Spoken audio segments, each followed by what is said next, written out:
Hello everyone, welcome to week 3 of Business Analytics Programming.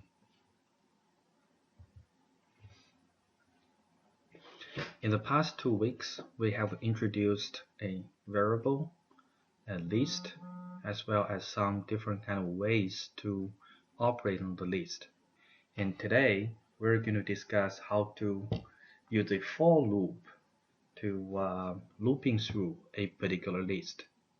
In this example here, I'm going to walk you through the details how to write a for loop to repeat the same task for every element in the list. The for loop is one of the fundamental functions in programming language that is very easy to repeatedly do something. Okay, in this particular case, first I define a list which has 5 different elements. There are characters, strings, there are integers, and there are float numbers.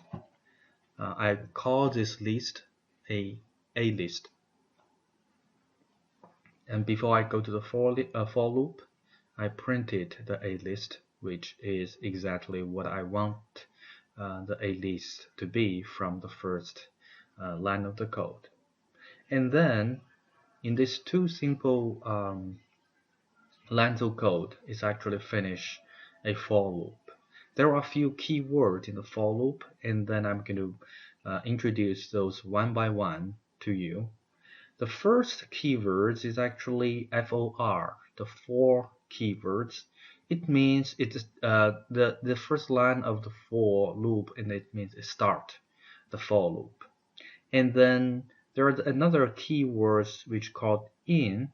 It's basically before the in keyword. It is a variable. You can name whatever variable name here. Basically, this variable is going to be the container for each and every one of the element in the list. And of course, after the in keyword is the list you would like to loop through. And also we do have a colon here which indicate the repeated statement within the for loop. And this column is the essential ones, and we have to have the column at the end of the first line to indicate the indented line below will be part of the for loop. And in Python, indentation is a very important concept. So instead of using parentheses in all different kind of bracket in other languages to indicating the beginning and the ending of the segment of the code, in Python it is automatically indicated by the indentation. So in this particular for loop, after the colon, the next line follow the first line here is the first statement within the for loop, and we have to indent. So this indication, this indentation indicates this is part of the for loop. And if in this particular case, we only have one line of code, one statement in the for loop, which basically print the element. Element here will be looped through each individual element from the beginning to the end. So that's why we can see each line is basically print out one element. It can be one line or multiple lines. If there are multiple lines, all those lines should have the same indentation. In Python notebook, in our Databricks community Python notebook, the indentation will be automatically created for you. That is, once we write a for loop with a colon, we press enter, and then this indentation will be automatically created for you. Then for any lines following the colon, it will be indented. But do remember to delete those indentation once you have finished your for loop. And there are a few examples in the textbook will show you the details of some of those typical errors when it involves the indentation. And okay, that is basically a very brief introduction of a loop, a for loop. In that particular one, in summary, in the for loop, we're going to have the for keywords, the in keywords, and the colon at the end of the first line.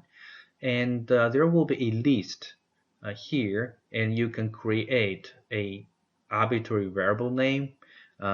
Here, in this particular one, I use element, and the element become the container for each and every one of the element within the list. And we can do one lines of code or multiple lines of code on top of the element, and to do anything that we would like to do. There are some common errors in for loop, especially if you are new to Python for loop, and be specifically pay more attention to those common errors. The first one is indenting unnecessarily. As I mentioned earlier, in Python, indentation has specific meanings. So for example, on a typical line, when there's no indentation needed, if you artificially introduce an indentation, and then it's going to be an error. So try to indent some of those lines like this one and this one to see what will happen if you artificially introduce indentation by space or tab into these two lines. Try to see what will be the error message. And another common error is forget indentation.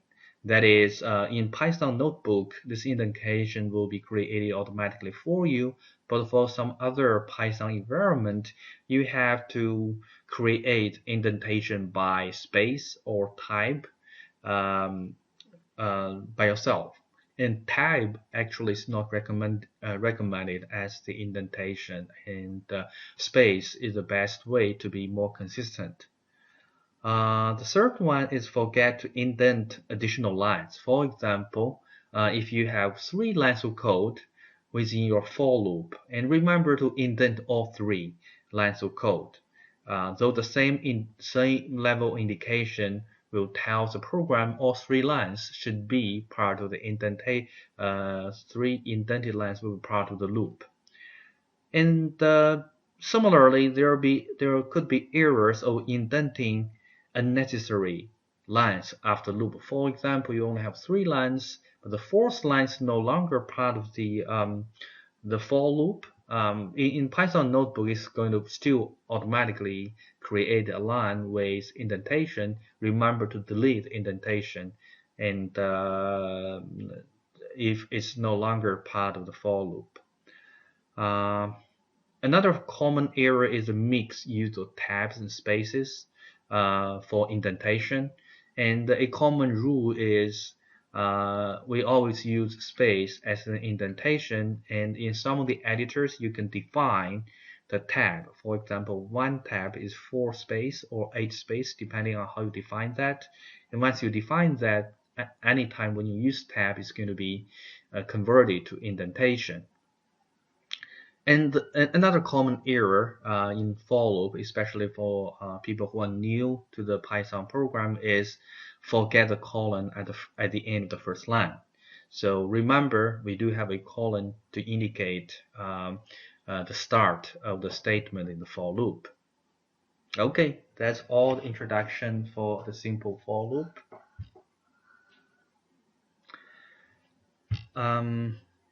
Now let's introduce a few functions that are very common when we create list, and also when we are actually trying to find some properties of a particular list. So the first very useful function is range. Range has 3 parameters, but sometimes we use only 2 parameters, the m and n. M and n are all integers. Range is a function to create a sequence of integers starting from m and stops at n-1. So which means it's not going to reach n, but it's n minus 1. So that's how it is defined. For example, range parenthesis 1 comma 5 parenthesis, this function here is actually, you maybe initially we will saw it probably will return 1 2 3 4 5, but unfortunately the range function is defined, it will be end before the last element has been reached. So it's going to be 1 2 3 4. So the range m and n, this function, when we only define m and n, it will return us a sequence of integers from m and stop at n minus 1.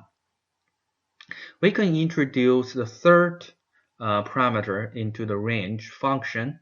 If we put in m, n, and k, give three parameters separated by comma to the range function, it will also create a list of integers from m, but the next one will be m plus k instead of m plus 1, and the third one is be m plus 2k, etc., until it reaches n, but it's not going to include n.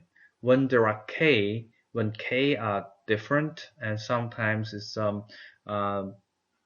basically when it's not reached the final n. For example, if we use the range 1 15 3, so the first element will be 1, the second element will be 1 plus 3, which is 4, the third element will be 1 plus 2 times 3 is 7, the the fourth element will be 10, the fifth element will be 15. But that is the last element, because the next element will be 13 plus 3, which will be 16. 16 is already beyond the range of 15, the second parameter in the function. So it will create a list of numbers 1, 4, 7, 10, and 13. So range is a very, very convenient function to create a list of integers. And in three other very important functions, those are mini, max, and sum, which will find the maximum value in the list, the minimum value in the list, the maximum value in the list, and the sum of all the elements in the list. So those are three very convenient functions to have as well.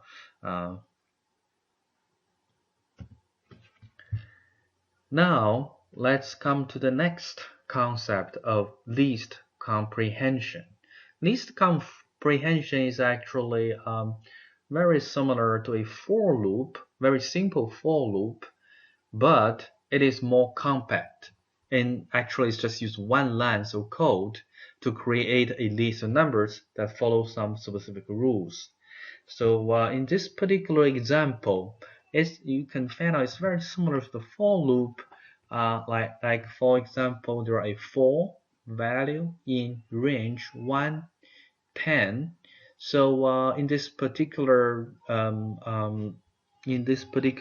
lines of code, it is very similar. It's actually have exact the same kind of function as what is on the right, the same result to use a standard for loop.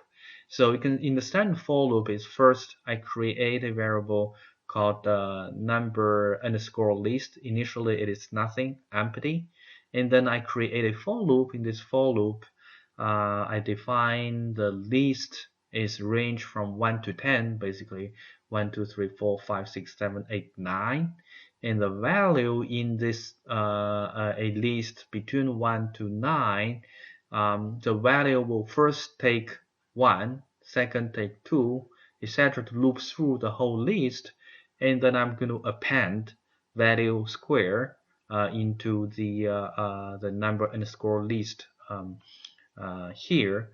Then after the loop finished, it's going to have 149 up to 81, which is the square of 9. So this is basically the standard way to produce a list based on a for loop. But oftentimes people may want to have a more compact way to do it, and Python do have the list comprehension, which is a easy way to create that. So basically you use a square bracket which indicate it will be a list for the num underscore list, and then it will be value square, and where those value comes from, the value is defined actually after for the for value in range 1 10. So this is a more compact way to create a list, and this is a standard way where we're actually using 3 lines of code to create the same result as the 1 line of code right here. So this is a list comprehension, and if you start to read Python code written by other people, you will sooner or later is going to see this list comprehension here.